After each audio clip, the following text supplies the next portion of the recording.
सावधान पुणेकरांनो, तुमच्या नळाला येणारं पाणी गटारचं आहे का तपासून घ्या. पुणेकरांनो, तुम्ही जे पाणी पिताय ते खरंच शुद्ध आहे का? सध्या पुण्यातून एक अत्यंत धक्कादायक बातमी समोर आली आहे. पुणे महानगरपालिकेने स्वतः मान्य केलं आहे की शहरातील तब्बल 70 ठिकाणी पिण्याच्या पाण्याच्या पाईपलाईन मध्ये सांडपाणी मिसळत आहे. यामुळे हजारो पुणेकरांचे आरोग्य धोक्यात आले आहे. जल पुरवठा विभागाने केलेल्या संरक्षणात कोंडावा, हडपसर, कात्रज यासारख्या मोठ्या उपनगरांमध्ये हे दूषित पाणी आढळले आहे. रहिवाशांच्या तक्रारीनुसार नळाला अत्यंत दुर्गंधीयुक्त आणि काळपट पाणी येत असून अनेकांना पोटाचे विकार जडले आहेत. पण हे घडलं कसं? तर याची मुख्य कारणं आहेत शहरात असलेल्या अतिशय जुन्या पाण्याच्या पाईपलाईन्स, ड्रेनेज लाईनच्या खालून गेलेल्या पाण्याच्या वाहिन्या आणि काही ठिकाणी उंदरांनी कुरतडलेले ड्रेनेज पाईप्स.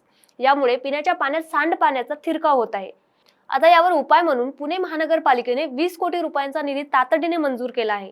या निधीतून जुन्या पाईपलाईन्स बदलणे आणि सांडपाण्याच्या मार्गापासून त्या लांब हलवण्याचे काम युद्ध पातळीवर सुरू होणार असल्याचं आश्वासन प्रशासनाने दिलं आहे.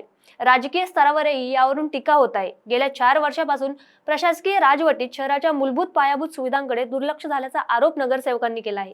महापौर मंजुषा नागपुरे यांनीही यावर प्रादेशिक आढावा बैठका घेण्याचे आदेश दिले आहेत.